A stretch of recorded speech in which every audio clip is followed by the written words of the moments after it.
Pernah gak sih kamu ngerasa hidup jalan terus, tapi kamu sendiri gak tahu lagi tujuannya kemana?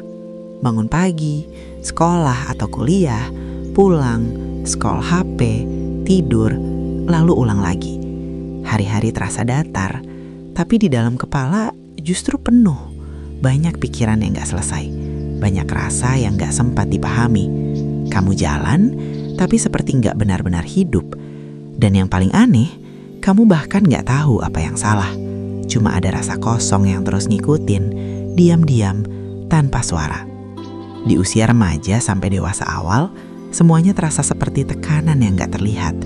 Kamu mulai membandingkan diri dengan orang lain. Lihat teman yang sudah lebih dulu berhasil, merasa tertinggal. Lihat orang lain yang terlihat bahagia, kamu mulai mempertanyakan diri sendiri. Overthinking jadi teman sehari-hari. Hal kecil dipikirin berulang-ulang. Takut salah, takut gagal, takut gak cukup. Dan tanpa sadar, kamu mulai kehilangan arah. Bukan karena kamu lemah, tapi karena kamu terlalu banyak mikir tanpa tahu harus mulai dari mana. Di titik ini, hidup terasa seperti berjalan tanpa peta. Kamu tetap bergerak, tapi bukan karena tahu tujuan, melainkan karena tidak tahu harus berhenti di mana. Bahkan hal yang dulu kamu sukai, perlahan kehilangan makna. Kamu jadi bertanya, sebenarnya aku hidup untuk apa? Tapi pertanyaan itu sering kamu kubur sendiri, karena takut jawabannya justru bikin makin kosong. Dan akhirnya, kamu hanya menjalani hari, tanpa benar-benar menjalaninya. Karakter seperti Spike SpongeBob dari Cowboy Bebop mungkin terasa jauh dari kehidupan kita, tapi sebenarnya dia sangat relatable. Spike adalah sosok yang hidup santai, dingin, dan terlihat tidak peduli. Tapi di balik itu, dia membawa masa lalu yang belum selesai. Dia terus berjalan, bukan karena punya tujuan baru, tapi karena tidak bisa kembali ke masa lalu. Hidupnya seperti mimpi yang setengah sadar. Dia sendiri pernah bilang, "Aku seperti sedang bermimpi dan belum bangun." Dan itu mirip dengan banyak dari kita. Kita hidup, tapi belum benar-benar sadar. Kita masih terikat dengan masa lalu, penyesalan, trauma, kegagalan, atau bahkan harapan yang tidak tercapai. Tanpa sadar, semua itu membentuk cara kita melihat diri sendiri. Kita jadi takut mencoba lagi, takut berharap lagi. Jadi kita memilih jalan saja, tanpa benar-benar merasa. Seperti Spike, kita bergerak, tapi hati kita tertinggal di tempat yang belum selesai. Secara psikologi, ini berkaitan dengan overthinking dan emotional backlog, emosi yang tidak pernah benar-benar diproses.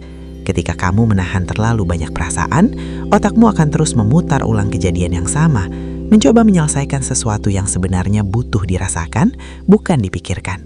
Itulah kenapa kamu merasa lelah, padahal tidak melakukan apa-apa.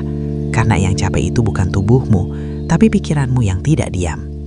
Dan semakin kamu mencoba menghindari perasaan itu, semakin kuat dia kembali. Ini yang sering disebut sebagai avoidance loop.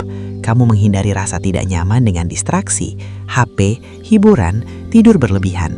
Tapi itu hanya menunda, bukan menyelesaikan. Lama-lama, kamu kehilangan koneksi dengan dirimu sendiri. Kamu tidak lagi tahu apa yang kamu rasakan, apalagi apa yang kamu inginkan. Hidup jadi sekadar berjalan, bukan dipahami. Disinilah kita perlu jujur sedikit, real talk. Tidak semua orang akan menemukan makna hidup dengan cepat. Bahkan mungkin hidup memang tidak datang dengan makna yang jelas. Dan itu bukan masalah. Yang jadi masalah adalah ketika kamu berhenti mencoba memberi makna. Kamu menunggu hidup terasa berarti dulu, baru mau bergerak. Padahal justru sebaliknya, makna itu muncul dari langkah kecil yang kamu ambil, meskipun kamu belum tahu arahnya. Kalau kita lihat dari sudut pandang yang lebih dalam, hidup itu seperti cerita yang belum selesai ditulis. Kamu gak harus tahu endingnya sekarang, yang penting kamu tetap menulis. Dalam filosofi universal, termasuk yang sering muncul dalam teks seperti Bhagavad Gita, yang penting bukan hasil akhirnya, tapi tindakanmu saat ini. Melakukan sesuatu dengan sadar, tanpa terlalu terikat pada hasil, karena justru disitulah ketenangan mulai muncul. Coba lihat hidup seperti game. Kamu gak selalu tahu misi selanjutnya, tapi kamu tetap jalan, explore, dan belajar dari setiap kesalahan. Kadang kamu kalah, kadang kamu stuck, tapi itu bagian dari progres. Gak semua level harus langsung jelas. Kadang kamu cuma perlu jalan beberapa langkah dulu, baru peta berikutnya muncul. Hidup juga begitu. Clarity datang setelah action, bukan sebelumnya. Mulai dari hal kecil, bangun pagi dan benar-benar sadar kamu sedang hidup, Lakukan satu hal yang kamu tahu baik untukmu meskipun kecil. Kurangi distraksi yang bikin kamu lari dari diri sendiri. Berani duduk sebentar dengan pikiranmu tanpa menghindar. Dan yang paling penting, jangan terlalu keras sama diri sendiri. Kamu tidak harus selalu kuat, kamu hanya perlu tetap berjalan meskipun pelan. Karena pada akhirnya, hidup memang tidak selalu punya makna yang jelas di awal. Tapi bukan berarti hidup itu kosong. Mungkin makna itu bukan sesuatu yang kamu temukan, tapi sesuatu yang kamu ciptakan sedikit demi sedikit dari cara kamu bertahan, belajar, dan terus melangkah. Dan seperti Spike, kita semua sedang berjalan di antara masa lalu dan masa depan. Bedanya, sekarang kamu punya pilihan, tetap berjalan tanpa sadar, atau mulai benar-benar hidup meski belum tahu arahnya.